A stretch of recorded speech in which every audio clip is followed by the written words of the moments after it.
detalhar aqui na segunda parte os atos em relação ao seu regramento, a classificação dos atos administrativos em relação ao seu regramento. Então, vamos lá, acompanhando a apostila do professor Carlos Barbosa. A primeira grande classificação, e a gente já tem falado muito dela desde as primeiras aulas lá presenciais nossas, são os atos vinculados e os atos discricionários. Veja bem, os atos vinculados, eles são praticados de acordo com a vontade da lei, são aqueles que a lei estabelece as condições e o momento da sua realização. Não tem aí do administrador uma margem de escolha. Ele não tem uma autonomia para decidir se ele pratica o determinado ato ou não pratica, tá? Então, por exemplo, quando o chefe de uma repartição pública, ele percebe que o seu subordinado, né, quem está subordinado a ele, praticou um ato, né, ilícito, por exemplo, esse ato deverá ser apurado através da abertura de uma sindicância, um processo administrativo disciplinar. Veja bem, não existe uma margem de escolha. É obrigado aquele chefe daquela repartição pública, daquele ente, daquele órgão, é obrigado pela lei a abrir um processo administrativo disciplinar. Da mesma forma que se ele apurar durante o processo, no decorrer do processo administrativo disciplinar, ao final vai ser gerado um relatório por uma comissão processante, né? E ao final, se ficar verificado que ele praticou de fato uma conduta que a lei prevê como punição uma demissão, necessariamente, obrigatoriamente, aquele chefe daquele órgão, daquela repartição pública, deverá aplicar a pena de demissão a ele, a pena imposta pela lei. Então, existe a lei, nós temos que lembrar sempre lá das primeiras aulas nossas de princípios, por isso que eu digo que princípio é a matéria mais importante de direito administrativo, e é mesmo, né? Porque se a gente voltar lá nos princípios da legalidade, da indisponibilidade do interesse público, da supremacia do interesse público sobre o privado, a gente vai lembrar que o administrador público, primeiro, ele só age de acordo com a lei. Então, diferente do que ocorre na na iniciativa privada, em que a gente pode fazer tudo aquilo que não é proibido pela lei, na administração pública não. O administrador está vinculado ao que a lei disser. Então, até a forma de punição vai ser disciplinada pela lei. Então, se ficar apurado durante um processo administrativo disciplinar, que ele foi obrigado, inclusive, a abrir, né, que aquela infração, a pena dela é demissão, a pena dela é advertência, a pena deverá ser imposta. Isso é um ato vinculado. Outros exemplos, inúmeros exemplos que eu dei de ato vinculado aqui, por exemplo, eu preencho todos os requisitos para me aposentar. Eu tenho tempo de contribuição, eu tenho idade, todos os requisitos que a nova lei trouxe para minha aposentadoria, eu preencho. Eu dou entrada nesse pedido lá, nesse exemplo, no INSS. O INSS, ele é obrigado a conceder. Ah, Giovana, mas olha só, mas nem na vida real não é isso que acontece. Na esfera administrativa, quase tudo o INSS nega. Não importa. Se o seu direito existe, ainda que na esfera administrativa ele seja negado, no judiciário, ele será concedido e esse ato é vinculado. Uma vez decidido isso no Poder Judiciário, a administração pública é obrigada a acatar. Por quê? Porque você preenche os requisitos que existem na lei. Então, o ato vinculado, ele está vinculado ao quê? Ele está vinculado à lei, né? Da mesma forma em que, se eu requeiro uma licença para construção, e está tudo certinho com as condicionantes da minha licença, a administração pública ela é obrigada a conceder licença. É um ato vinculado, tá? Não existe uma margem de escolha do administrador. Existe uma lei e existe o preenchimento dos requisitos da lei. Se eu estou atendendo às condicionantes da lei, a administração pública é obrigada a conceder, obrigada a praticar aquele ato, porque ele é vinculado à lei. E os atos discricionários? Os atos discricionários, eles são praticados com liberdade. Então, o administrador, ele tem uma liberdade em praticar determinados atos, tá? Em relação ao conteúdo, ao destinatário, à conveniência, à oportunidade e até mesmo ao modo de execução. Mas essa liberdade, ela não é uma liberdade também restrita e absoluta, não. Olha que interessante. Até nos atos discricionários existe uma observância da lei, principalmente em relação à forma, tá? A gente vai lembrar lá que naqueles elementos do ato administrativo que nós estudamos, do confi, for, mob, lembra que os únicos que são discricionários é o motivo e o objeto, porque os outros estão todos vinculados. Então, por exemplo, até a forma, ele fica obrigado. Então, vamos ver o que é, aonde que está a discricionariedade, então, no exemplo que eu vou te dar agora. A Lei 8.112, vamos pegar aquele mesmo exemplo do servidor que causou, por exemplo, um dano ao erário, praticou um ilícito contra a administração pública, um ilícito civil, né? Porque a lei de improbidade, ela traz um ilícito civil, não um penal. Ela praticou um ilícito civil, mas também pode ter praticado um penal, né? Não importa, porque as infrações, elas são independentes. Mas vamos pegar aquele caso do servidor. Ele praticou uma infração que a própria lei diz que cabe a ele uma suspensão de até 90 dias. Veja bem, a Lei 8.112, a Lei de Servidores Públicos, o Estatuto dos Servidores Públicos Federais, ela fala que, dependendo da infração, o chefe, né, o superior hierárquico, poderá suspender o servidor das suas atividades por um período de até 90 dias. Olha, quem vai analisar se ele vai ficar suspenso 30, 45, 60 ou 90 é o administrador, é o chefe dele. Então, o chefe dele, ele tem uma discricionariedade, sim, em relação a isso. Apesar da lei falar que não pode passar de 90 dias, ele tem uma discricionalidade para determinar se ele vai aplicar 30, 45, 60 ou a máxima, que é 90. E aí, ele que vai decidir, ele que vai fazer uma análise, o que a gente chama do mérito administrativo. É conveniente, oportuno que eu afaste esse servidor por 90 dias, ou 90 dias vai ser muito tempo, e nós precisamos dele ali dentro daquela repartição, prestando serviço público. Durante 90 dias vai ficar um caos aquilo lá sem ele. Então, quem vai analisar a conveniência e a oportunidade é o chefe dele, é quem pode aplicar pela lei a punição. Então, ele tem discricionariedade em relação ao quanto de dias que ele vai afastar, certo? Outro ato discricionário é aquele exemplo que eu falei para vocês da permissão, da autorização. A administração pública não tem obrigação de ou então que eu coloque uma feira agropecuária lá. Quem vai decidir, tá? Se coloca ou não coloca, quem vai decidir se é permitido ou não é interessante para a administração pública é o chefe daquela partição, daquele órgão, tá?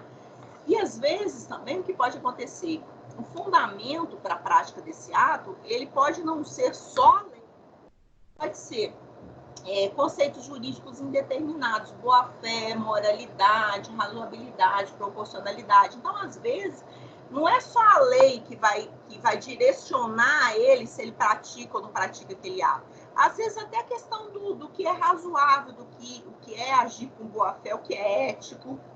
Isso é um conceito indeterminado. Então, quando a lei fala que o administrador agirá conforme os ditames da boa-fé, da ética, dos princípios da razoabilidade, da proporcionalidade, isso é muito discricionário. Porque e subjetivo, porque o que é para mim, razoável e proporcional pode não ser para você, né? Então, o administrador, ele que vai determinar o que é razoável, o que é proporcional, o que é ético, o que é moral, para a administração pública. Isso é um conceito indeterminado, né? Conceito jurídico indeterminado. Bom, até aqui tudo bem em relação aos atos vinculados e discricionários? Bom, então vou passar em relação aos destinatários. Existe essa outra classificação em relação a quem vai receber esse ato, gente, né? Até aonde esse ato vai chegar.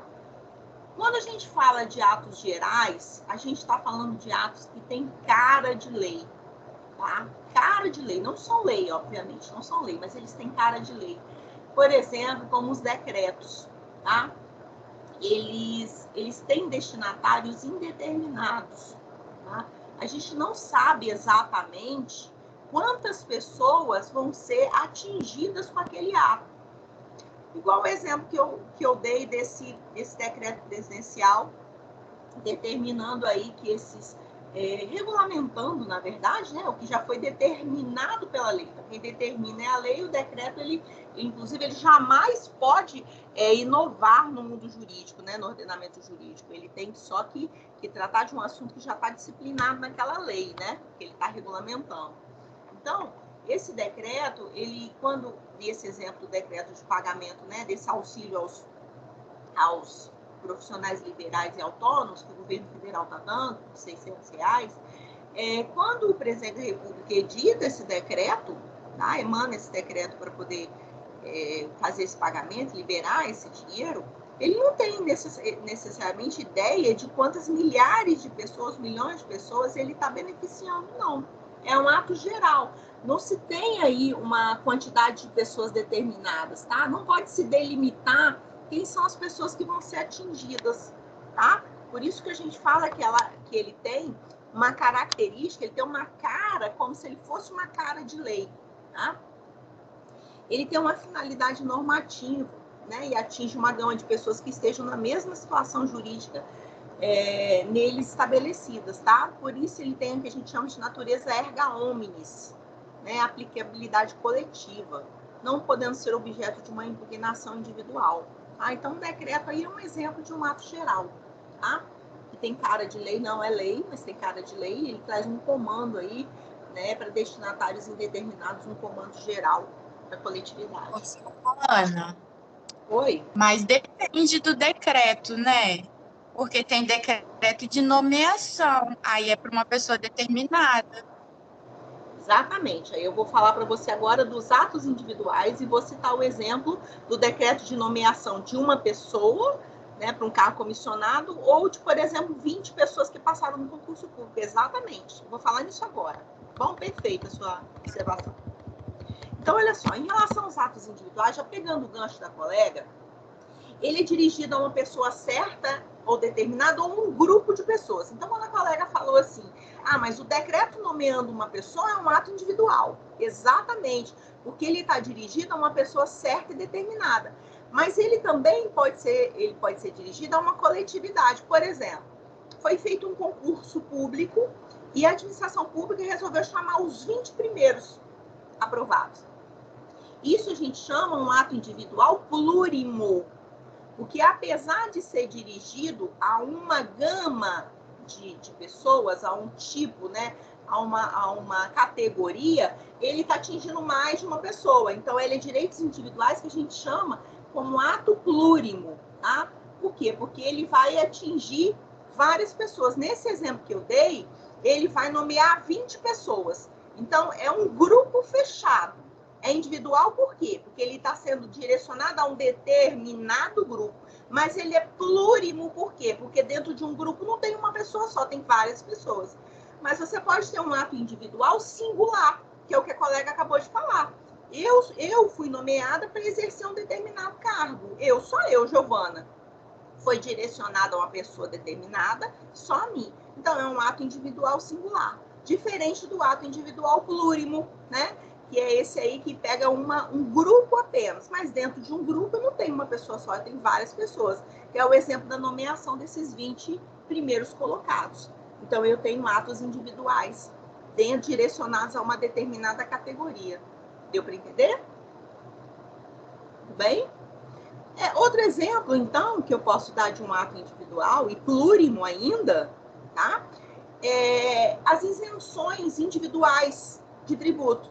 Aquele exemplo que eu dei para vocês, daquela pessoa com mais de 60 anos, que só tem um imóvel, nele reside com a sua família, que não tem renda familiar superior a um salário mínimo, né, professor? Essas pessoas, elas têm todas as características, nesse exemplo que eu dei, da lei que traz a isenção do IPTU. Nesse exemplo que eu dei, tá? Então, veja bem. Ele é um ato que ele está sendo direcionado a uma categoria de pessoas. Qual é a categoria de pessoas? É só quem preenche essas condicionantes. Só quem preencher essas condicionantes é que vão ter direito a essa isenção em caráter individual. Não é direcionada a todo mundo, não. É feito na RH1, é todo mundo que tem imóvel, né, no município de Linhares, não. É uma determinada categoria. Qual é a categoria? Os maiores de 60 anos, um único imóvel nele residam com sua família e que tem uma renda salarial familiar não superior a um salário por pessoa. Tá? Então, essa é a categoria deles. Isso também seria um ato individual, essa isenção de caráter individual. Tá? Diferente da isenção de caráter geral, que vem também através de lei. Todas as duas vêm através de lei. Tá? A isenção pode ser dada, inclusive, através de lei e retirada também através de lei. A de caráter geral, não. Seria uma isenção que, vamos supor, nós vivemos uma grande crise esse ano de 2020, um exemplo, tá, gente? Exemplo fictício aqui. Uma grande crise, e o município de Linhares resolveu dar uma isenção de caráter geral para todo mundo do IPTU de 2020. Isso seria um efeito erga omnes, e inicialmente a administração pública não tem como saber, vai atingir uma gama de pessoas indeterminadas. Isso seria um ato geral, a isenção geral, não é de caráter individual. Tudo bem? Objeto, né? Aí, em relação ao objeto, nós temos... Opa, desculpa, acho que eu pulei. Quanto ao seu alcance, nós temos os atos internos e os atos externos. Os atos internos, o próprio nome já diz, são aqueles que são praticados no âmbito da administração. Incide sobre quem? Sobre os órgãos e os agentes administrativos. Os ofícios, as circulares, todos aqueles que a gente conversou, que eles circulam ali dentro, né, da própria administração, que visam disciplinar o funcionamento, são aqueles ordinatórios, né? As instruções, as circulares, os avisos, as portarias, né? Eles seriam ali atos internos. Os atos externos, gente, o próprio nome já diz, a administração, ela pratica isso fora, né, no âmbito externo da administração. Mas olha que interessante, ela pode atingir administrados e contratados. Então, os atos externos, por exemplo, a licitação. Quando eu abro, né, como chefe aí de um órgão público ou de uma entidade da administração direta ou indireta, eu abro uma licitação para a contratação de uma empresa, para o fornecimento de um serviço ou de material, eu preciso publicar isso no Diário Oficial. Por quê? Porque se o ato é externo, ele tem que ser dado publicidade, né? Por quê? Porque ele não vai atingir só os administrados, ele vai atingir a qualquer pessoa que queira participar dessa licitação. Qualquer pessoa que tenha uma empresa que possa participar dela, né? Que preenche os requisitos daquela licitação. Então, esses atos externos, eles vão para fora, né, do âmbito da administração. Eles atingem administrados e contratados. Quem seriam esses contratados? No exemplo da licitação que eu te dei, é exatamente quem ganhou o processo licitatório, certo? Nesse exemplo aí do transporte municipal coletivo, né, que a vencedora foi a Joana D'Arc, do município de Linhares. Ela recebe aí atos externos, a prática de atos externos, né? Ela tem um contrato firmado com a administração pública municipal.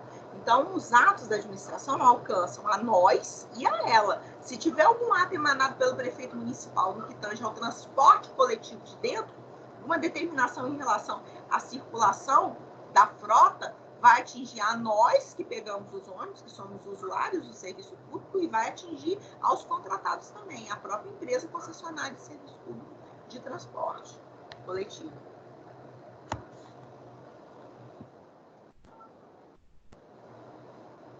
Em relação ao objeto, nós temos aí atos que são chamados atos de império, tá? Eles são praticados com base no que a gente chama de poder extroverso, tá? É um poder maior, gente. É aquele poder que a administração pública tem com base naquele princípio da supremacia do interesse público sobre o privado. São atos em que o particular ou o servidor, ele é obrigado a respeitar, a aceitar a prática do ato. Veja bem, eles são impostos de forma unilateral e coercitiva. Olha só, A gente tem que ter muito cuidado para a gente não fazer confusão. Esses atos de império, normalmente, são atos em que a administração pública ela age com poder de polícia. Então, quando eu digo que eu não posso resistir a eles, significa que não posso impedir que aquele ato seja praticado, mas eu posso me insurgir depois contra ele. Por exemplo, quando a minha empresa, meu estabelecimento comercial, ele é multado, vou pegar um exemplo que eu vi ontem na televisão, no jornal aqui. Eu estou em Vitória, né? Então, aqui passa todas as notícias locais da Grande Vitória. Vitória, Vila Velha, Serra, né? Não pega, aqui não pega as notícias aí do norte, pega daqui da Grande Vitória. Então, eu estava observando, não sei se passou aí para vocês, um dono de um estabelecimento, de um bar em Vila Velha, em que ele foi preso ontem, ou anteontem, não sei. Por quê? Porque o decreto municipal não permite o funcionamento dos bares, ele estava com o bar aberto. E ele, quando os fiscais municipais da prefeitura chegaram lá para poder mandar ele parar e fechar as portas, ele se insurgiu contra. Ele disse, não vou fechar as portas de jeito nenhum. Aí que eles chamaram a polícia, né? Porque eles podem fazer isso, podem obrigar, é uma prática de um ato de império, é coercitivo. Você não pode impedir, ele não podia se insurgir contra o fechamento do estabelecimento. Ele se insurgiu, sabe o que aconteceu? Ele foi algemado e preso, foi filmado assim lá, foi passado no jornal, o dono daquele bar, um bar muito conhecido, muito famoso em Vila Velha, sendo algemado e preso, ele estava resistindo a esse ato de império aí, esse ato coercitivo que seria o fechamento do estabelecimento. Porque os atos de império, que são atos coercitivos, que vêm do poder extroverso, esse poder de supremacia, né, da administração pública, ela está embasada numa norma. Que norma que a gente tem? Um decreto estadual. Um decreto estadual dizendo que os bares não podiam funcionar. Ele estava descumprindo um ato normativo. Quando ele estava descumprindo um ato normativo, o administrador público, ele tem o poder, dever de agir. Ele tem a obrigação de agir, de fazer o que? Eu vou fechar o estabelecimento. Agora, veja bem. Isso foi uma situação que eu contei para você, uma situação legal, né? Aquele fechamento do bar e a prisão dele por descumprimento foi uma ordem legal. Mas vamos supor que fosse um ato praticado fora dos ditames legais. Um exemplo, aquele caso que eu já contei de um cliente meu que trabalhava com som ao vivo e a administração pública interditou o bar dele, dizendo que ele estava trabalhando com som acima dos decibéis permitidos. Ora, por que aquela autuação ela não foi legal? Veja bem, ele não pôde se insurgir contra o ato. Aquilo é um ato de império decorrente do poder de polícia. Ele não se insurgiu. Na hora que a administração pública falou é para parar, é para fechar, ele fechou. Só que acontece, ele me contratou para ingressar com uma ação no judiciário dizendo, olha, aquela interdição ela foi ilegal. Por quê? Porque ele podia até, se eu estivesse trabalhando acima dos decibéis, que ele disse que ele não estava, ele até poderia paralisar a música, mas não a atividade comercial de venda de comidas e bebidas. E aí é outro caso, repare. Ele não pôde impedir a prática do ato, mas depois, como a presunção de autoexecutoriedade e veracidade, a gente viu na aula passada, ela é relativa, ele ingressou com a ação. Mas o ato, ele teve que aceitar coercitivamente a imposição daquele ato decorrente do poder de polícia, porque aquilo é um ato de império, certo? Então, gente, os atos de gestão, eles são aqueles que a gente conversou na aula passada, que são os atos da administração. Lembra a diferença dos atos administrativos para os atos da administração? Os atos de administração são esses atos de gestão aí, que a gente chama de atos, alguns autores chamam de atos materiais. São atos, gente, em que o poder público pratica para manter funcionando a máquina administrativa. Mas, na verdade, ele não está em posição de superioridade, né? Em relação ao particular, ele está, pelo contrário, no mesmo pé de igualdade. Quando ele aluga um imóvel, por exemplo, o poder público aluga o meu imóvel, o contrato de locação que o poder público vai fazer comigo não vai ter cláusulas exorbitantes como um contrato administrativo que a gente vai estudar, não. É o mesmo contrato de locação regido pelo direito civil e pela Lei 8.245, tá? É o mesmo contrato que eu e você faríamos, que somos dois particulares. Então, os atos de gestão, eles colocam a administração pública na mesma condição de igualdade com o particular. A administração pública ela não usa das prerrogativas que ela usa de direito público, que ela usaria num contrato administrativo, não. Então, esses atos de gestão, você lembra deles quando eu falei dos atos da administração. Então, esses atos de gestão não são atos administrativos, são atos da administração. E atos de expediente, gente. Atos de expediente, ou também chamados de atos de mero expediente, são aqueles que são praticados para dar andamento a processos e papéis que tramitam internamente na administração pública. São atos que a gente chama de rotina administrativa. Então, quando um servidor do judiciário, ele expede um mandado de citação e intimação. Quando o estagiário coloca lá no sistema o próximo andamento processual daquele processo, que ele foi concluído hoje, né? Inserir essa informação no sistema de que esse processo foi concluído hoje é um ato de expediente. Protocolizar um documento, receber a petição. Eu cheguei lá como advogada e protocolizei. Aí o servidor que está do lado recebeu, bateu um carimbo lá dizendo que recebeu a minha petição. Isso é um ato de expediente, de mero expediente, tá? Bom, isso é um dos tipos de classificação, né? Agora a gente vai, a que a gente viu foi em relação ao objeto. Agora a gente vai ver em relação à formação. Formação de quê, gente? Processo de elaboração daquele ato, né? Como foi o processo de elaboração dele? Ele é considerado um ato simples, ele é considerado um ato complexo, ou ele é considerado um ato composto? Olha, o simples, ele não traz muita dúvida, não, tá? Por quê? Porque ele nasce por meio da manifestação de vontade de um órgão só, unipessoal ou colegiado, ou um agente da administração. Por exemplo, quando um servidor ele é exonerado, aí sai lá um ato no Diário Oficial, né? No Diário da Justiça. Exonerar a senhora Giovana. Um ato foi expedido pelo presidente do tribunal. Exonerar a senhora Giovana do cargo de chefe de conciliação do juizado, né? É um ato simples, tá? Manifestação de vontade de uma pessoa ou de um órgão colegiado, né? Poderia ser assim uma decisão de um colegiado recursal, por exemplo, né? Uma decisão tomada pelo colegiado recursal, que é um órgão colegiado. Ou até mesmo a edição de um decreto regulamentar pelo chefe do executivo, né? O decreto seria um exemplo de ato simples. Ele não depende da manifestação de vontade de mais de um órgão, mais de um agente da administração, não. É um ato que nasce da manifestação de vontade ou de uma pessoa, né? Ou de um órgão, ou de um colegiado.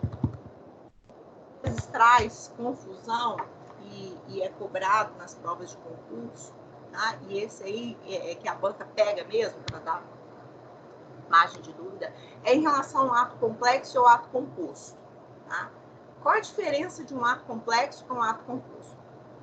O ato complexo, ele nasce da manifestação de vontade de mais de um órgão ou agente administrativo. Veja bem, ele nasce da manifestação de vontade de mais de um órgão ou de um agente. Mas olha só, o ato composto também, ele nasce da manifestação de vontade de um órgão, né? Da vontade de um órgão ou de um agente. Só que, olha só, a diferença no ato complexo para o ato composto é que o ato composto, ele depende da vontade de outro órgão ou de outro agente para que ele produza efeitos no mundo jurídico. E o ato complexo, não. Vou te dar 2 exemplos. Em relação ao ato complexo, eu vou te dar o exemplo da aposentadoria. Talvez você não saiba. Mas se você entrar com um pedido de aposentadoria no INSS, por exemplo, o auditor lá do INSS, né, o chefe lá do INSS, ele vai analisar o seu processo de aposentadoria, tá certo? E vai deferir ou não deferir, beleza? Se ele deferir, a sua aposentadoria não está automaticamente concedida, não. Você sabia disso? Por quê? Porque, nesse caso, ela vai se aperfeiçoar, esse ato ele vai se completar. Veja bem, o poder de decisão cabe ao chefe do INSS, cabe ao auditor do INSS, beleza? Ele é que vai julgar a documentação e ver se concede ou não concede o seu benefício. Só que existe, depois disso, uma coisa que se chama registro disso no Tribunal de Contas da União. Então, veja bem, apesar da vontade ser daquele chefe do INSS, o ato para se aperfeiçoar, ele precisa de uma formalidade. A formalidade é o registro no TCU. Veja bem, não dependeu da vontade do presidente do TCU, não. Foi só uma mera formalização com o registro no TCU. Já no ato composto, não. O ato composto, ele parece com complexo, porque ele nasce da manifestação de vontade de um órgão ou de um agente, mas ele depende da vontade de outro que o ratifique para produzir os efeitos. Por exemplo, os tratados internacionais. Os tratados internacionais, principalmente, né, vamos falar dos tratados internacionais que têm conteúdo objeto de direitos humanos. Para eles ingressarem no nosso ordenamento jurídico com força de emenda à Constituição, eles têm que ser necessariamente ratificados pelo Congresso Nacional. Então, veja bem, o Brasil assina um tratado internacional como signatário, o presidente da República foi lá e assinou um tratado internacional com outros países, tá? Uma convenção coletiva, uma convenção internacional, desculpa. Assinou com outros países, tá certo? É um dos signatários, mas veja bem, para ele entrar dentro do nosso ordenamento jurídico com força de emenda constitucional, necessariamente o parlamento e o Congresso têm que ratificar ele. Então, veja bem, ele só produzirá efeitos no nosso ordenamento jurídico quando o Congresso, que é um outro órgão, tá certo? Manifestar a vontade ratificando. Então, para ele produzir os efeitos, ele precisa de um segundo órgão. Por isso, ele é composto. No complexo, não. O complexo, no ato complexo, a manifestação de vontade, naquele exemplo da concessão da aposentadoria, quem determina a manifestação de vontade é do chefe do INSS. O ato ele só vai cumprir uma formalidade, tá certo? Com o registro dele no TCU, mas ele não depende da aprovação, da ratificação do presidente do TCU, não, tá bom? Que é o que difere aí um ato complexo de um ato composto. Foi claro, gente? Esses dois aí são os que mais geram dúvidas nas provas de concurso, tá? Quando eu falo concurso, você sabe que eu estou me referindo também à prova da OAB, né? Certo? Mas isso, quando um professor de Direito Constitucional trabalha processo legislativo, eu sei que eu já dei aula de Direito Constitucional, né? A gente, quando trabalha processo legislativo, a gente fala um pouco desses atos, tá? Não sei se você já viu. E aí a gente vai para o último tema da nossa aula de hoje, que é a extinção dos atos administrativos. A extinção dos atos administrativos, o que acontece em relação a isso? É também uma matéria muito cobrada, né? E o que é mais falado como forma de extinção é a revogação e anulação. Mas não existem só essas formas de extinção, não. Mas são as mais importantes, lógico que a gente vai falar nas outras também, mas vou começar por elas, tá? Pela invalidação ou anulação e pela revogação.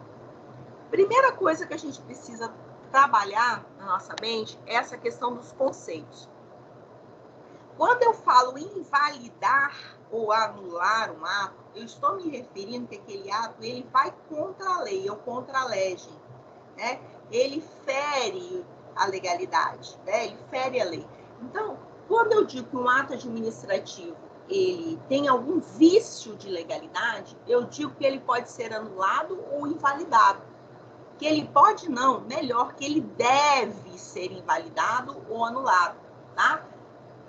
Não precisa que se comprove que ele é necessário, que ele é oportuno, que ele é conveniente, não, tá? Isso é um objeto que se trata em relação ao mérito administrativo, não tem nada a ver com anulação. A anulação, ela está diante de uma situação, então, em que feriu a lei, tá? Só que o que acontece em relação à anulação? Primeiro, os efeitos dela, a gente fala que os efeitos da anulação é um efeito ex tunc, porque é como se o ato já tivesse nascido morto por causa do vício da ilegalidade dele. Então, todos os efeitos que foram praticados depois dele, esses efeitos a gente vai ver, obviamente, que existem exceções, mas a regra é que ele não produza seus efeitos, ele retroage a data que o ato foi expedido, ou seja, o efeito dele é ex tunc. E mais do que isso, tá? A administração pública, ela pode anular, ela deve anular ou invalidar os seus próprios atos quando é invado de legalidade. Mas se ela não faz, o que nós podemos fazer? Nós podemos provocar o Poder Judiciário para que ele o faça. Nós podemos fazer uma denúncia, nós podemos levar essa informação até o Ministério Público para que seja feito o quê? Para que seja feito o controle de legalidade pelo Poder Judiciário. Que o Poder Judiciário, uma vez provocado, pode se fazer, não vai fazer de ofício, mas provocado sim, tá? Então, como esse vício de ilegalidade, ele vem desde o seu nascedouro, ao ser declarada a sua anulação, esses efeitos retroagem, né? Apagando todas as situações que são determinadas pelo ato extinto, tá? E aí, o que eu queria falar com vocês? O artigo 53, tá?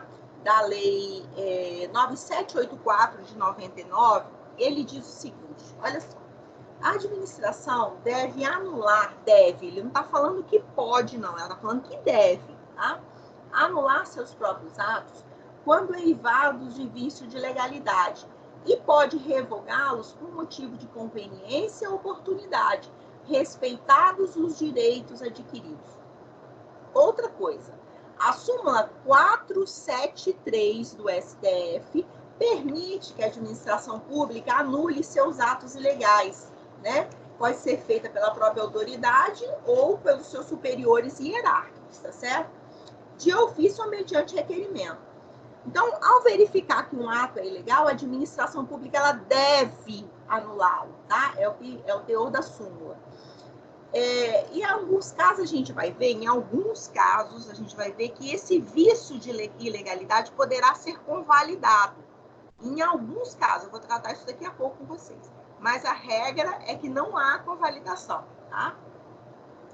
Então, tanto a súmula 473 como o artigo 53 da Lei 9784 de 99 traz esse poder-dever, ou melhor dizendo, um dever-poder do próprio administrador, verificando que alguém que esteja na mesma, né, alguém que tenha sido responsável pela prática daquele ato, ou até mesmo um subordinado dele, que invalide, ele mesmo invalide o ato que ele praticou ou que o subordinado dele praticou, tá? Mas existe a possibilidade de que um ato, tá? Ele nasceu, tá? Ele não traz ali nenhum vício de legalidade, mas ele deixa de ser conveniente e oportuno com o passar do tempo.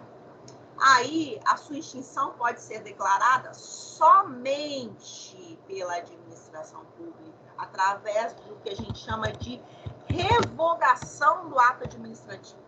Então, olha só, quando eu falar de mérito administrativo, o que é o mérito administrativo?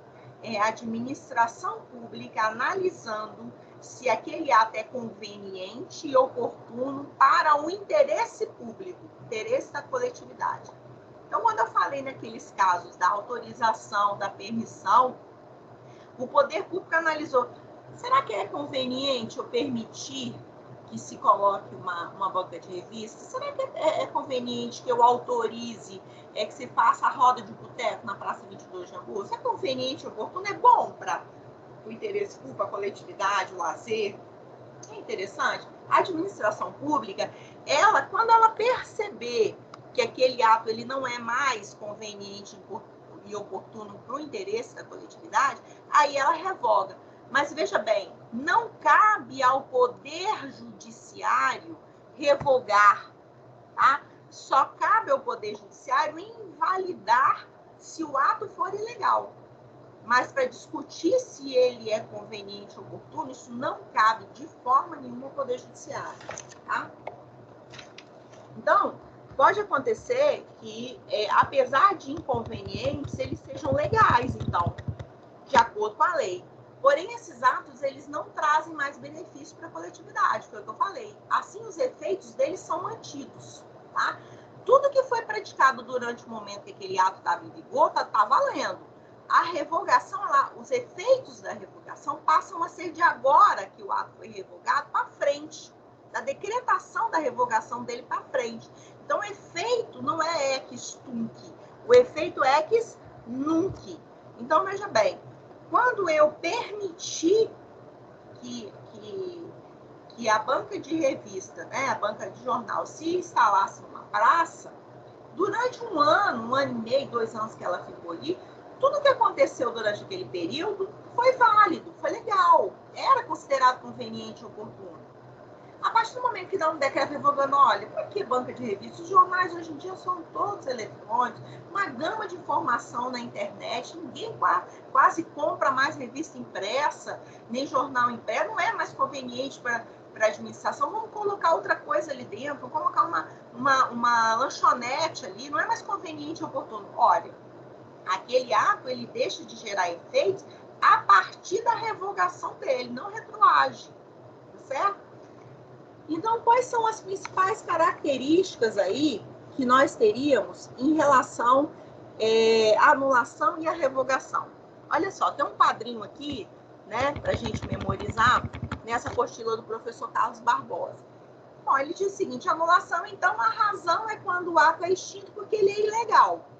O efeito é ex tunc, ou seja, ele retroage desde a data de origem do ato, né? Do ato foi. Para anular pode ser tanto da administração pública quanto do Poder Judiciário.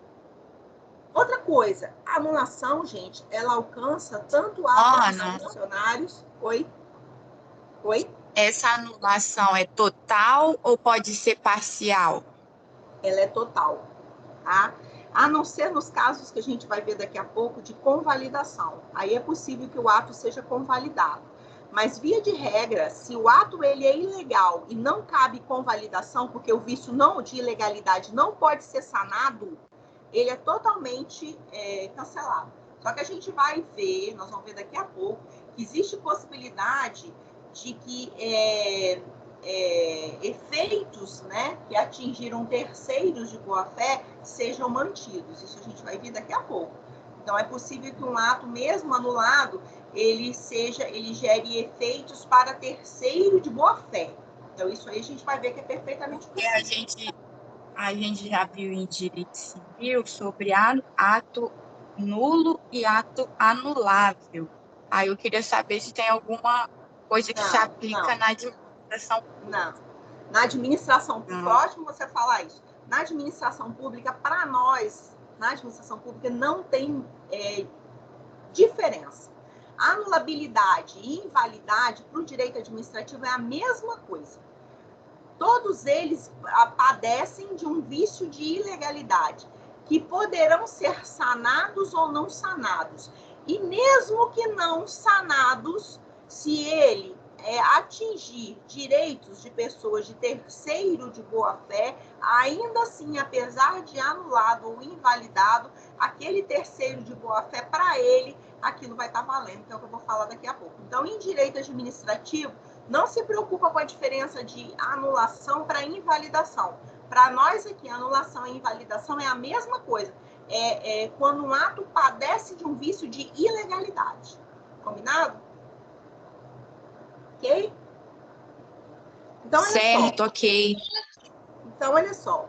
Em relação à anulação ou à invalidação, tanto os atos discricionários como os atos vinculados, eles podem ser anulados. Por quê, gente?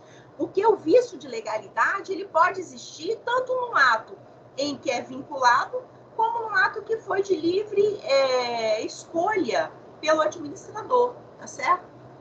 Só que, olha só, a administração pública, ela tem um prazo, tá? De 5 anos, um prazo decadencial de 5 anos, para ela estar fazendo declarando essa invalidação ou essa ilegalidade. Então, olha só, vou pegar um exemplo agora que tem a ver com o que eu acabei de explicar para vocês. Vamos supor que um servidor que ingressou de forma ilegal, inclusive eu coloquei uma questão bem parecida na parcial de vocês. Vamos supor que um servidor que ingressou de forma ilegal no serviço público, sua nomeação é ilegal, presta atenção, tá? Não está de acordo com a lei. Ele ingressou de forma ilegal, mas até que seja decretada a anulação dessa nomeação, esse servidor, ele praticou alguns atos de desempenho na sua função. Ele emitiu certidão, ele expediu mandado de citação, mandado de intimação, ele recebeu petição lá, protocolizada, ele praticou vários atos, tá? Essa nomeação, quando ela for desfeita, ela for invalidada ou ela for anulada, porque essa nomeação dele foi ilegal, certo?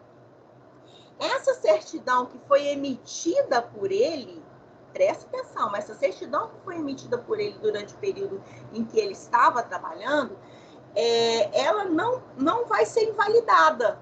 Então, terceiro de boa-fé, nós fomos lá e pedimos uma certidão, protocalizamos o nosso processo, nós não podemos ser prejudicados porque nós éramos terceiros de boa-fé, nós não tínhamos ciência de que a nomeação dele é ilegal.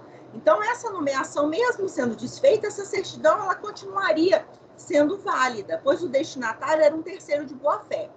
E olha que coisa interessante. Aí você vai falar assim, Giovana, em relação às remunerações, os vencimentos que esse servidor recebeu, você vai falar para mim assim, ele vai ter que devolver?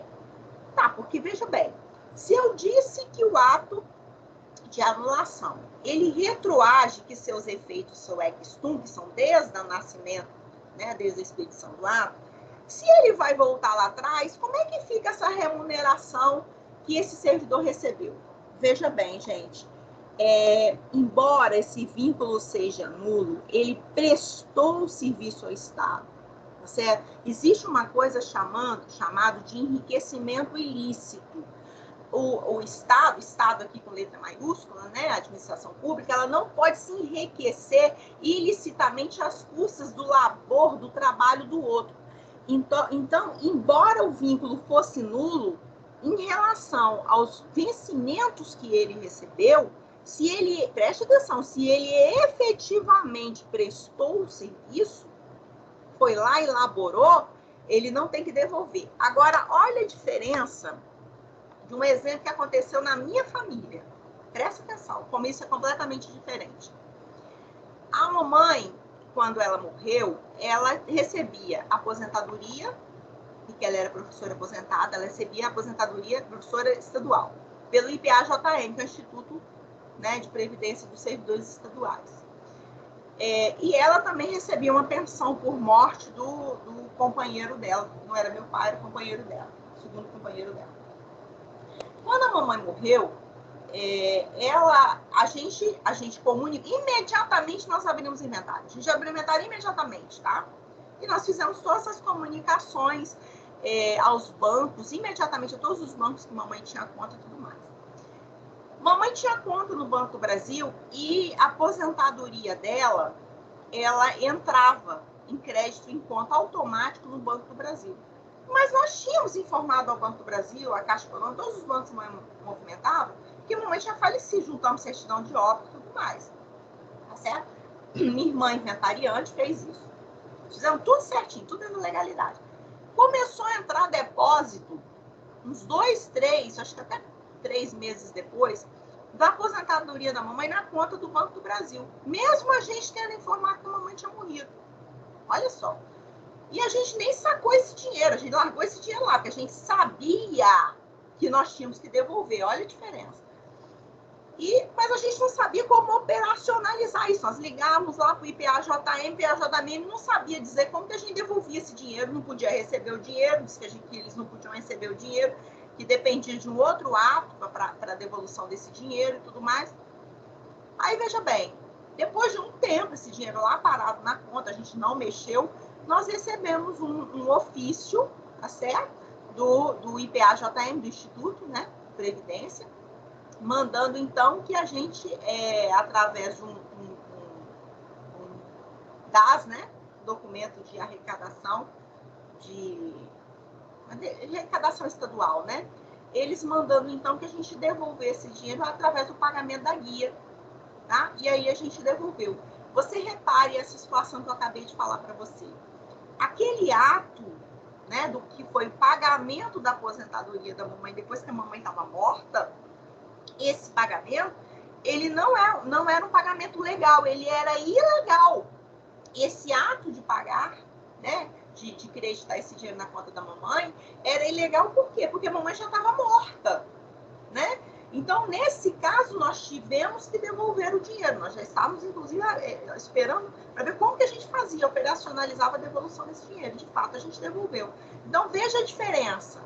Nesse caso, o ato retroagiu e nós tivemos que ressarcir, tá certo? No caso do exemplo que eu dei do servidor, que ele foi nomeado de forma ilegal, não, porque efetivamente ele prestou um serviço.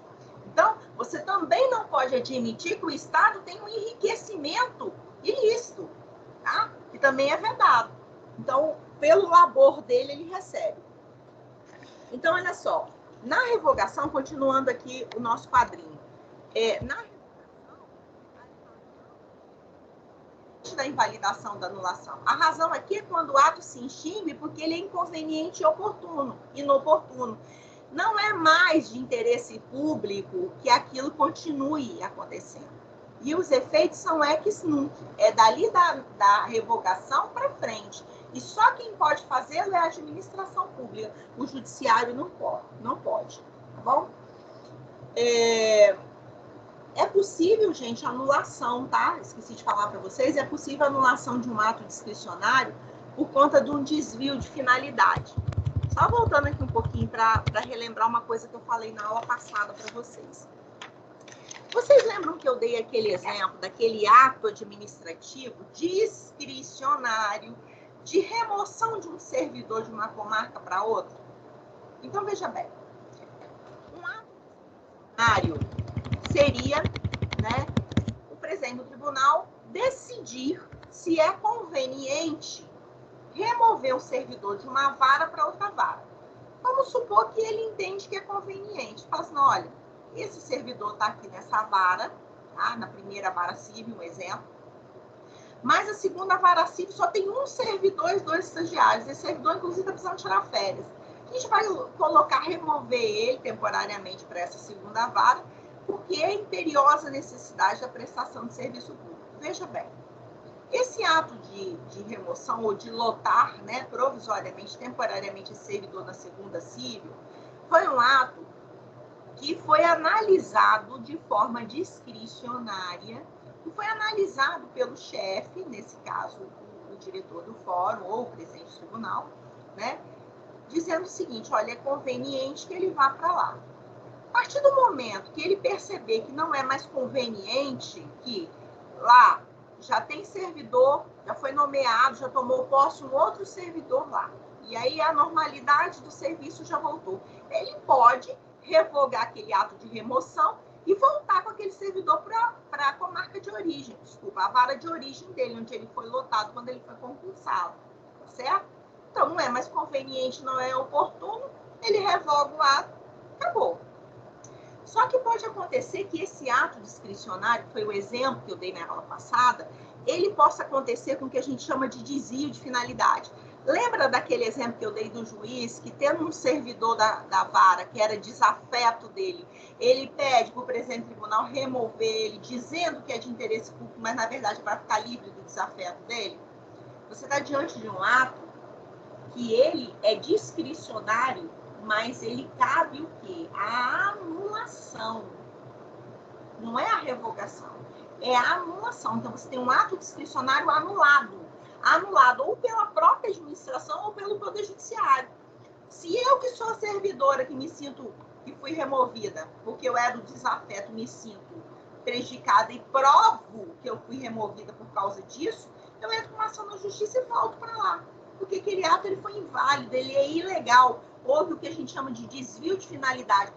Qual foi a finalidade pública que foi atingida? Me manter livre do juiz que me entende como desafeto dele?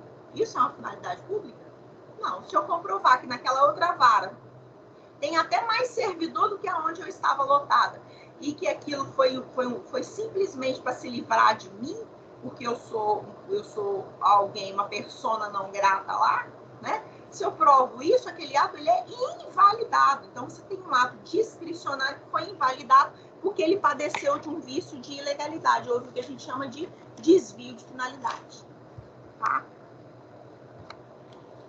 E aí, só para a gente bater aqui, para ficar bem sedimentada essa diferença de um para o outro, na anulação ou na invalidação existe um controle de legalidade, então você está diante de um vício de legalidade. É feita pela administração que praticou o ato ou pelo Poder Judiciário, se for provocado. Alcança atos vinculados ou discricionários, os efeitos são ex tunc e o prazo decadencial dos atos dos quais decorrem efeitos favoráveis ao destinatário são 5 anos para que sejam anulados, mas se ele foi praticado com má fé a qualquer momento. Então, veja bem, a administração pública ela tem um prazo de 5 anos para invalidar o ato, tá certo? Quando os efeitos foram favoráveis ao destinatário, salvo se o destinatário agiu de má fé. Se o destinatário agiu de má fé, aí não tem prazo, é a qualquer momento. Eu acho até que teve uma questão na parcial de vocês que eu falo de um caso semelhante a esse. Então, se houve má fé, não precisa ser com 5 anos, não. Passou de 5 anos, ainda pode invalidar aquele ato, tá bom? Se o destinatário agiu de má fé. Na revogação, eu não tenho um controle de legalidade. Na revogação, o que eu tenho é um controle de mérito administrativo, que é sinônimo, conveniência e oportunidade, tá? Então, há um juízo de conveniência e oportunidade, mas o ato, ele é legal. Ele só não é mais interessante, ele não é mais conveniente e oportuno. Só pode ser feita pela administração pública, que praticou o ato. Ele alcança apenas atos discricionários, os efeitos são ex nunc, não são retroativos, e o prazo, em regra, a qualquer momento. Mas alguns atos não podem ser revogados, que a gente vai conversar daqui a pouco, tá bom? Os que não podem ser revogados são os que já foram consumados, que já exauriram seu efeito no tempo, os atos vinculados, o que geraram direitos adquiridos e que integram um procedimento, tá? Mas eu vou falar um pouco agora, quando eu for falar agora da convalidação do ato administrativo. Tudo bem até aqui? Bom, mas existe só 2 formas de extinção do ato administrativo? É só através da invalidação e da revogação? Não. Existem outras formas de retirada. Cassação, caducidade, contraposição e renúncia. A cassação, gente, ela é a retirada do ato em virtude do descumprimento pelo beneficiário de uma condição imposta pela administração. Olha só, quando para que eu tenha direito a uma isenção de tributo de caráter individual, vamos supor que a lei que traz a isenção traz num dos seus artigos dizendo assim, que aquele que faz jus, né, a isenção de caráter individual deverá comprovar a sua qualidade todo ano perante a administração pública, levando todos os documentos que comprovem as suas alegações, a sua condição. Então, pode ser um artigo lá que diga assim, que todo ano, para que eu tenha isenção do IPTU, eu tenho que todo ano ir lá levar, comprovar que eu estou viva, obviamente, né? Que eu tenho mais de 60 anos, que eu continuo recebendo um salário ou menos de um salário mínimo, que eu só continuo tendo aquele imóvel e que eu só resido nele com a minha família lá. Eu não tenho outro imóvel. Veja bem, pode ser uma das condicionantes que eu faça a prova disso todo ano. Igual esse pessoal que tem aposentadoria tem que fazer a prova de que está vivo, não tem? Então, pode ser que eu tenha que comprovar isso porque a lei exige como condicionante que eu comprove. Ou até mesmo um ato. administrativo daquele chefe, daquele órgão ou daquela entidade exija que eu comprove. E eu não faço a prova. Quando eu não faço a prova, pode haver a cassação, tá certo? Daquele meu benefício, porque eu não comprovei os requisitos que foram, as condições que foram impostas para a administração pública, tá? E a caducidade? A caducidade, ela tem a ver com a lei superveniente. O ato, ele vai ser retirado do mundo jurídico porque houve uma superveniência de uma norma jurídica que impede a sua manutenção. Você já viu que, quando você estudou lá a lei de introdução, as normas do direito brasileiro, que na minha época não se chamava LINDB, se chamava no Código de 1916, quando eu fiz faculdade, chamava Lei de Introdução ao Código Civil, né? Hoje para vocês é LINDB. Você estudou lá que quando uma lei pode ser revogada, quando uma outra lei posterior a ela vem regular inteiramente matéria, né? Que ela regulava. Então, por exemplo, houve uma lei superveniente que retirou o ato administrativo, né? Porque outro ato foi praticado. Então, vamos supor, vamos pegar esse mesmo exemplo da lei de isenção. Vamos supor que mudou o prefeito. Teve eleição, mudou o prefeito. Esse novo prefeito que entrou, ele resolveu colocar mais uma condicionante para essa isenção de caráter individual. Então, ele revoga aquela lei de isenção que foi dada pelo prefeito anterior, porque a isenção também, para ser revogada, também tem que ser por lei, tá bom? E ele faz uma nova lei trazendo a isenção de caráter individual, colocando aquelas mesmas condições, só que acrescentando mais uma, que além disso tudo, a pessoa tem que ser moradora de um daqueles bairros que ele colocou lá. Ele vai botar 3 bairros de Linhares e vai disciplinar que para ter caráter de isenção individual, eu tenho que morar numa daqueles 3 bairros de Linhares.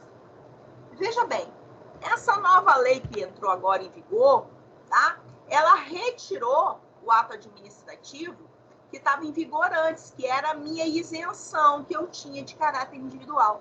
Ora, agora, para eu ter isenção, eu vou ter que adequar as novas condicionantes daquela lei, entendeu? Então, aquele ato meu de isenção, ele deixa de existir, ele é retirado.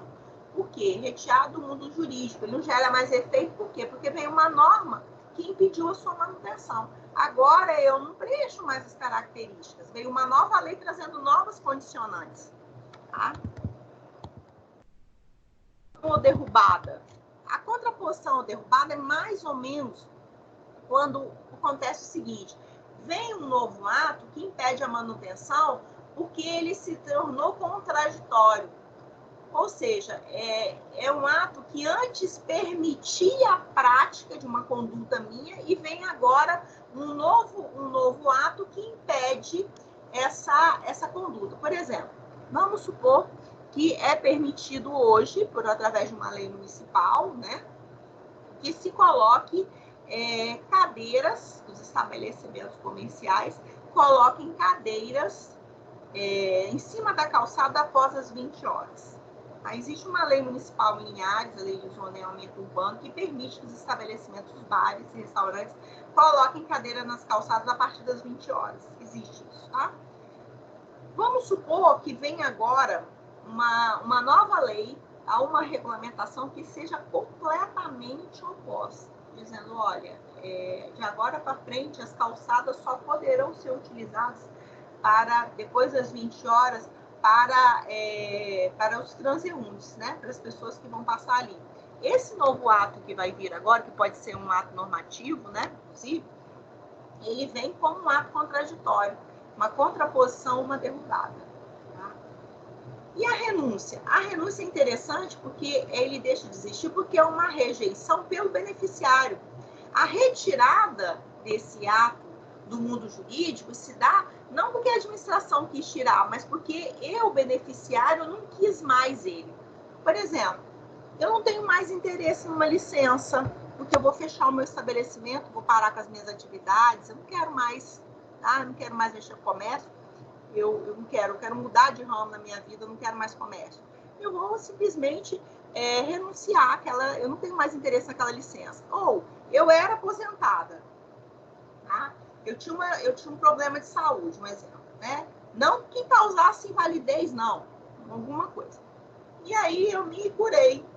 É possível que eu retorne ao serviço público, né? Por imposição da própria administração ou por vontade minha. Você sabe disso, né? Então eu posso voltar aos quadros da administração e falar, olha só, eu não quero mais esse benefício da aposentadoria, não. Eu já tenho condições de voltar ao trabalho, eu estou bem, estou curada, estou sã, estou jovem, estou forte, e eu quero voltar, certo?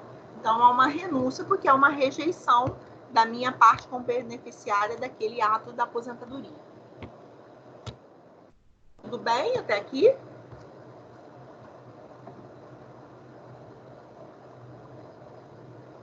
Bom, mas existe também, que eu estava falando com vocês, de convalidação do ato administrativo.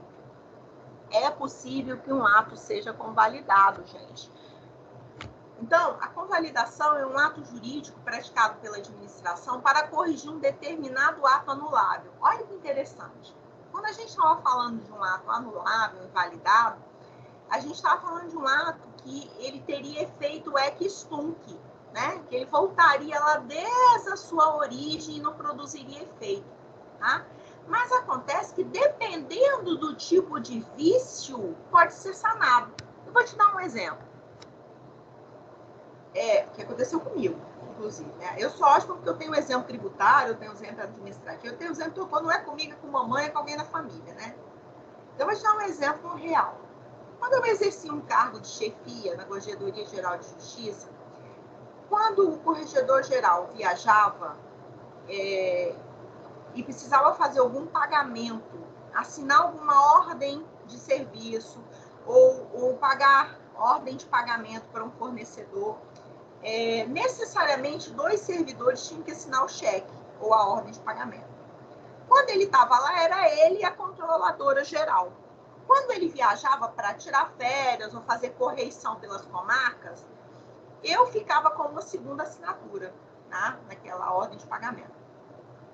Só que acontece, uma vez a pessoa, o outro funcionário, me submeteu uma ordem de pagamento para que eu assinasse. Só que eu não vi a nota fiscal do serviço. E eu virei e falei assim, não, eu não vou assinar. Eu não vou assinar porque eu quero ver a nota fiscal. Mas a nota fiscal já foi para o departamento tal, tá tudo certo, eu tenho certeza, eu olhei, olha, você me desculpa, mas se eu não ver, eu não vou assinar a ordem. Eu não vou assinar, eu não vou assinar, eu não vou assinar. Conclusão da história, eu não assinei. Aí eu te pergunto, essa ordem de pagamento, ela tem valor legal com a assinatura de uma pessoa? Não, porque a lei determina que, nesses casos, ela tem que ser assinada por pelo menos 2 servidores. Um deles, o corregedor, e na ausência dele, quem ele indicar. E, no caso, o ato que tinha saído era o ato determinando que eu era a pessoa que assinaria. Eu não assinei. Eu não assinei porque eu não vi, aí rolou um estresse e tudo mais. Vamos supor que o corregedor chegasse de viagem, né? E aí verificasse que estava tudo ok e ele assinasse aquela ordem de pagamento. Ou eu mesmo. A pessoa foi lá, pegou a nota fiscal que tinha ido lá para não sei que departamento, trouxe, olha aqui, Giovana, você não quis assinar, então o pagamento não foi feito, mas agora, você está vendo, você pode assinar. Você tem como convalidar? Eu tenho como convalidar. Então, um pagamento que inicialmente não seria legal, né, a ordem de pagamento a um fornecedor que inicialmente não seria legal, porque só estava assinado por uma pessoa, um servidor, tinha que ser por 2, ele acabou se convalidando, porque eu fui e assinei, ou o meu chefe, o meu superior assinou, tá certo? Então, veja bem, esse ato, ele era um ato que inicialmente ele era ilegal, porque essa ordem de pagamento foi assinada por uma pessoa só, né? Mas ele acabou sendo convalidado, sendo mantido no mundo jurídico. Por quê? Porque houve ali, se sanou o vício da ilegalidade. O corregedor veio, no exemplo que eu estou dando, né? Ele veio e assinou, tá certo?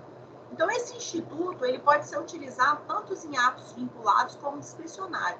Inclusive, a Lei 9784 de 99, que é a Lei de Procedimento Administrativo, né, ela prescreve no artigo 55.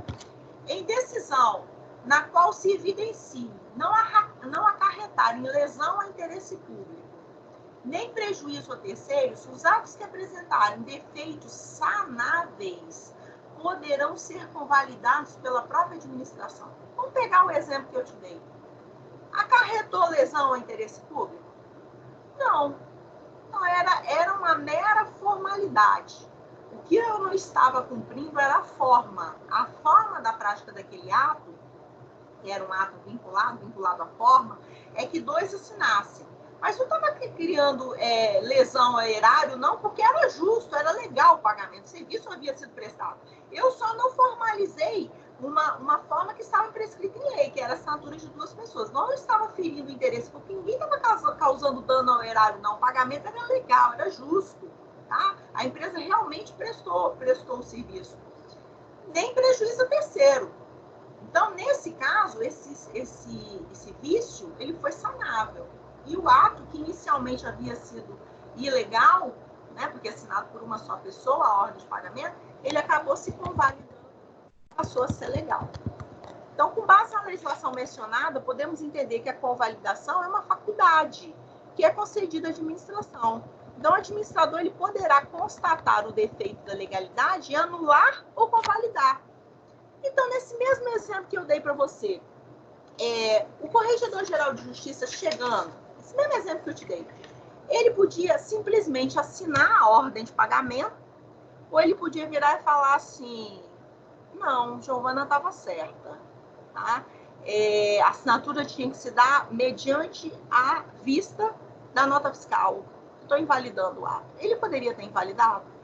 Ele poderia ter invalidado o ato anulado. Mas ele simplesmente fez o quê? Ele convalidou. Ele não viu problema e ele convalidou o ato.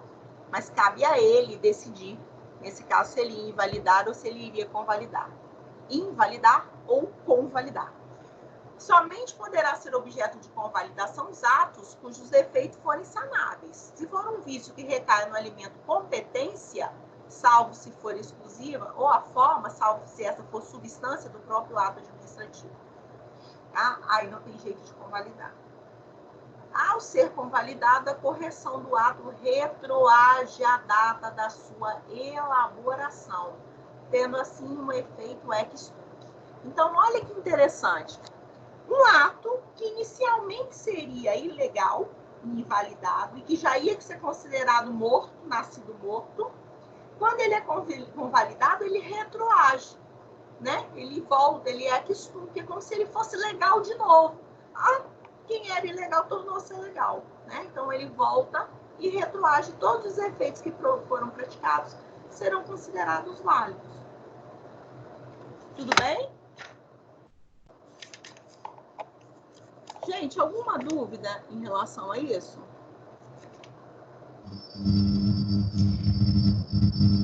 Professora,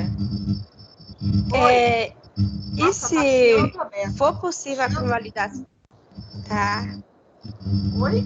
Nossa, tá chiando pra caramba. Quem tá com o microfone aberto aí, gente? Deixa só a colega que vai perguntar, por favor.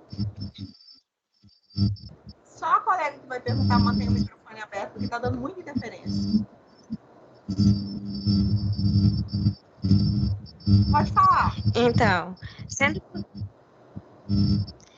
possível a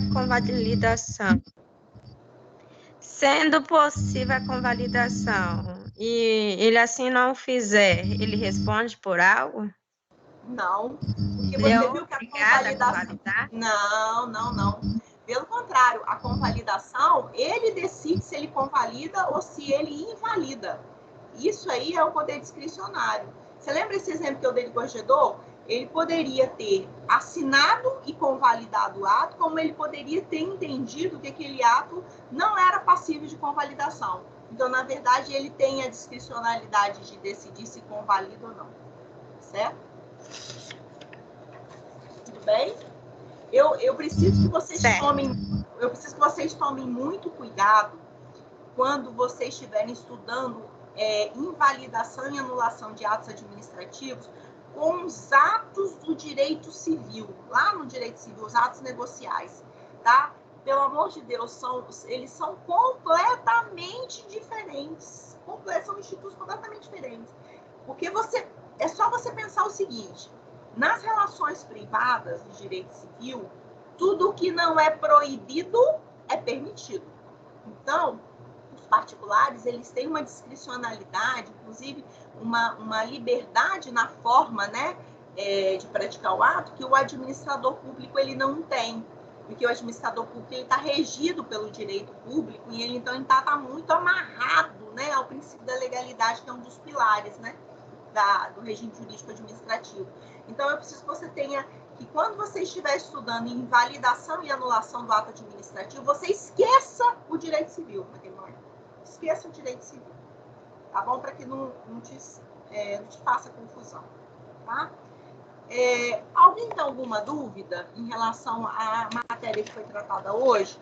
E se vocês não tiverem, eu vou dar como encerrado atos administrativos, que era a minha previsão, era trabalhar ato em 2 aulas, né? E aí eu finalizo o ato e a gente vem com poderes da administração pública na próxima aula. Tá tudo bem para vocês? Alguém tem alguma dúvida? Eu posso finalizar? Bom, até agora tá tudo bem. Vamos ver quando surgir as questões, as perguntas. Aí de vez em quando surge uma dúvidazinha. Tudo bem, não tem problema não. A gente vai trabalhando, tá? Quando vocês tiverem a revisão, né? No dia que a gente se encontrar presencialmente, tá? Se Deus quiser, isso não há de demorar. Quando a gente se encontrar presencialmente, antes da oficial de vocês, que eu também não sei quando será, né? A gente vai fazer uma mega super revisão, tá bom? Então, vocês podem ficar tranquilos. E como essa aula está sendo gravada, ela está disponibilizada no YouTube, no meu canal, Prof. Giovana Zanetti, mas ela vai estar também no link de vocês, no link de aulas, de aula de atos administrativos, né? Então, na aula 8, no encontro 8 de atos administrativos, vai ter essas aulas gravadas. E aí você pode também, você pode assistir às aulas sobre essa mesma matéria que eu estou dando para outra turma, porque ontem à noite eu dei essa aula, hoje à noite eu vou dar essa mesma aula para outra turma, né? Quarta-feira à noite e quinta-feira de manhã. Então, se você ainda quiser assistir essa aula minha que eu estou dando para outra turma, você ainda pode também ter acesso pelo link, tá bom? E aí, como eu também criei um Instagram só para vocês, Prof. Giovana Zanetti, se você não me segue, segue lá. E se você tiver alguma dúvida, você me manda um direct, tá? Ou me manda um e-mail. Ou se for um assunto urgente, os líderes de turma têm meu WhatsApp. E aí você pode pedir o seu líder de turma que entre em contato comigo, tá? E aí a gente vai esclarecendo as dúvidas. O que eu puder fazer por você, eu estou aqui inteira à disposição de vocês, tá bom, gente? Se vocês não tiverem nenhuma consideração a fazer agora, eu vou encerrando a aula, vou suspender a gravação e vou me despedindo de vocês aí até semana que vem. Que vocês tenham uma boa semana de aula, uma boa semana de trabalho. Bom? Posso encerrar? Pode. Então, Sim. Então, boa semana para vocês, gente. Fiquem com Deus, tá bom? E até semana que vem. Beijo. Beijo.